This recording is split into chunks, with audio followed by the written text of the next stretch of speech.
ഇഡലിക്കും ദോശയ്ക്കും അടിപൊളിയായുള്ള ഒരു കട്ട ചമ്മന്തിയുടെ റെസിപ്പി ആയിട്ടാണ് കേട്ടോ ഞാൻ വന്നിട്ടുള്ളത്.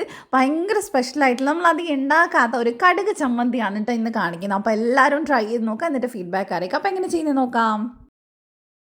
അപ്പോൾ ആദ്യം തന്നെ ഒരു പാനിലേക്ക് 1 ടേബിൾ സ്പൂൺ വെളിച്ചെണ്ണ ഒഴിച്ച് കൊടുക്കുക. ഇനി നമുക്ക് മെയിനായിട്ട് വേണ്ടത് കടുകാണ്. 1 ടേബിൾ സ്പൂൺ കടുക് നമ്മൾ എടുത്തിട്ടുണ്ട്. അതൊന്ന് പൊട്ടി വരുമ്പോൾ 2 ടേബിൾ സ്പൂൺ ഉഴുന്നും കൂടെ നമുക്ക് ഇതിലേക്ക് ചേർത്ത് കൊടുക്കുക. അപ്പോൾ ഇതൊരു സ്പെഷ്യൽ ടേസ്റ്റിലുള്ള ഒരു തമിഴ്നാടൻ ചട്നിയാണ് കേട്ടോ. അപ്പോൾ അതുകൊണ്ട് തന്നെ നമ്മൾ കറക്റ്റ് ഈ ഒരു രീതിയിൽ തന്നെ ഫോളോ ചെയ്യുക.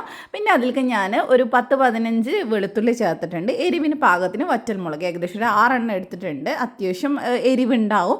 ഇനി നമുക്കതൊന്ന് മൂപ്പിച്ചെടുത്തതിന് ശേഷം അതിനകത്തോട്ട് നമുക്ക് 3 നല്ല പഴുത്ത തക്കാളി ചേർത്ത് കൊടുക്കുക. പിന്നെ പ്രത്യേകം ശ്രദ്ധിക്കണം, ഉഴുന്നൊക്കെ നല്ല ഒരു പൊൻ കളർ ആവുന്നത് വരെ നമ്മളൊന്ന് ഫ്രൈ ചെയ്തെടുത്തിട്ട് വേണം കേട്ടോ ബാക്കി വെളുത്തുള്ളിയൊക്കെ ചേർത്ത് കൊടുക്കാൻ, കരിഞ്ഞു പോരുത്. പിന്നെ ഇതിലേക്ക് നമുക്ക് കുറച്ച് ഉപ്പ് ചേർത്ത് കൊടുക്കുക. എന്നിട്ട് നന്നായിട്ട് മിക്സ് ചെയ്ത് ഇതിനൊന്ന് തക്കാളി ഉടഞ്ഞ് വരുന്നത് വരെ ഒന്ന് വെയിറ്റ് ചെയ്യും. വളരെ കുറഞ്ഞ സമയം മതി നമുക്കിത് ഉണ്ടാക്കിയെടുക്കാനായിട്ട്.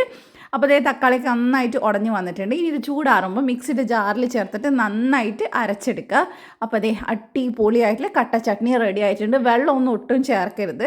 ഇതിങ്ങനെ തന്നെ ഇരിക്കുമ്പോഴാണ് കൂടുതൽ ടേസ്റ്റ് ഉണ്ടാവുക. പിന്നെ ഉണ്ടാക്കുന്ന സമയത്ത് കടുകൊന്നും കരിഞ്ഞു പോരുത് കേട്ടോ. കരിഞ്ഞു പോയാൽ ടേസ്റ്റ് തന്നെ മാറിപ്പോവും. മെയിൻ ഇൻഗ്രീഡിയൻറ്റ് കടുകാണല്ലോ, അപ്പോൾ അത് ശ്രദ്ധിക്കണം. അപ്പോൾ ഇനി നമുക്ക് നല്ല കിഡിലൻ ഇഡ്ഡലിയുടെ കൂടെ ദോശയുടെ കൂടെ ഒക്കെ ചമ്മന്തി കൂട്ടി കഴിക്കാം. അപ്പോൾ ഞാൻ ഇന്ന് റാഗി ഇഡ്ഡലിയാണ് കേട്ടോ ഉണ്ടാക്കിയിട്ടുള്ളത്. അപ്പോൾ അതിൻ്റെ കൂടെ അടിപൊളി കോമ്പിനേഷൻ ആയിരുന്നു. അപ്പോൾ നിങ്ങളെല്ലാവരും ട്രൈ ചെയ്ത് നോക്കുക, ഫീഡ്ബാക്ക് അറിയിക്കുക. അപ്പോൾ ഇതുപോലത്തെ റെസിപ്പീസിന് വേണ്ടി ധ്യാൻസ് കാണുക ഫോളോ ചെയ്യാൻ മറക്കണ്ട. മറ്റൊരു വീഡിയോ കാണാം. ബൈ.